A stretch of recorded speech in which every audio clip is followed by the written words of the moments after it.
बेहद स्वागत है जी सभी स्टूडेंट्स को। ऑस्ट्रेलिया से लेकर लगातार नई नई खबरें आ रही हैं और नई नई क्लैरिटी। आज हमारे साथ हैं मैम वीना गोयल।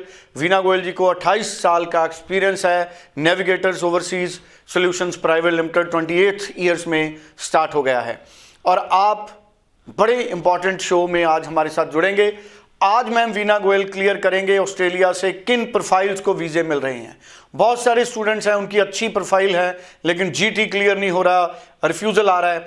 लेकिन ऑस्ट्रेलिया किन प्रोफाइल्स को वीज़ा दे रहा है, किन का जीटी क्लियर हो रहा है, पूरी क्लैरिटी देंगे हमें मैम वीना गोयल। मैम आपका स्वागत है। नमस्कार मैम, मैं चाहूंगा कि पूरी क्लैरिटी दें कि किन किन प्रोफाइल्स को वीज़ा मिल रहा है, स्टूडेंट्स क्या सोच के अप्लाई करें और किन कोर्सेस में अप्लाई करें। जो लेटेस्ट ट्रेंड है ऑस्ट्रेलिया का वो थोड़ा टफ नज़र आ रहा है। अब टफ में क्या है कि जो स्टूडेंट्स की आइल्स स्कोर बहुत अच्छा है, सीबीएसई आईसीएसई से पढ़े हुए हैं, नॉट स्टेट बोर्ड।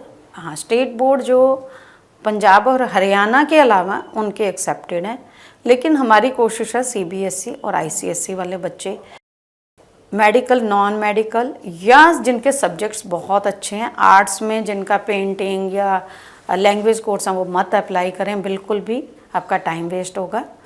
आपके अगर सब्जेक्ट्स बहुत अच्छे हैं, मेन 4 सब्जेक्ट्स जिसमें लैंग्वेज काउंट नहीं होती है या कोई भी ऐसा सब्जेक्ट है जो एक्स्ट्रा है वो काउंट नहीं होता है, मेन 4 सब्जेक्ट। मान लीजिए नॉन मेडिकल वाला है तो मैथ, इंग्लिश और फिज़िक्स, केमिस्ट्री, जो ऐसे मेन जो 4 सब्जेक्ट्स हैं उनमें मिनिमम जो परसेंटेज है वो 65% होनी चाहिए या 60% मिनिमम, ठीक है। और आइल्स 6.5 बैंड या 6 बैंड मिनिमम होना चाहिए, डिपेंड करता है यूनिवर्सिटी और कॉलेज पे किस में जा रहे हैं। ये एकेडमिक हो गया। अब अगर ग्रेजुएशन वाला स्टूडेंट है तो वो 6.5 नॉट लेस देन 6 की रिक्वायरमेंट है आइल्स स्कोर या पीटी इक्विवेलेंट। टोफल भी उसी के इक्विवेलेंसी से चलेगा इनका। अगर आपका परसेंटेज की बात करें, सेक्शन 1, 2, 3 3 यूनिवर्सिटियों में डिवाइड किया गया है। किसी भी यूनिवर्सिटी की ये 60% से कम लेते नहीं। अगर सेक्शन 3 है तो 65%, सेक्शन 1 और 2 है तो 60% से कम नहीं ले रहे हैं। तो जो ग्रेजुएशन और अंडर ग्रेजुएशन, आप ये दोनों मान के चलिए कि इनको प्रोफाइल बहुत अच्छा चाहिए। अब अगर ग्रेजुएट बच्चा मास्टर्स में जा रहा है तो हम बात करेंगे, अगर वो कहीं काम कर रहा है, उसका कोई गैप है, उसका जेन्युइन एक्सपीरियंस होना चाहिए। उसका जेन्युइन एक्सपीरियंस के साथ जो कंपनीज अकाउंट में उसको सैलरी आनी चाहिए। ये नहीं कि उन्होंने कोई एक्सपीरियंस बनवा लिया कहीं से, और वो सब नहीं चलेगा, बिल्कुल नहीं चलेगा इस समय जो माहौल। और वैसे भी नहीं बनाना चाहिए गलत डॉक्यूमेंट्स, आप बिल्कुल भी नहीं बनाने चाहिए। फाइनेंशियल्स अगर आपके पुराने हैं या 1 ईयर फीस दे के 15 लाख जितने आपको living expenses 3 months old show करने हैं आपके, वो होने चाहिए। अगर बहुत अच्छा एक्स्ट्राऑर्डिनरी केस है कि जिसमें यूनिवर्सिटी अगर स्पाउस को लेने को तैयार है तो स्पाउस के साथ अप्लाई करें।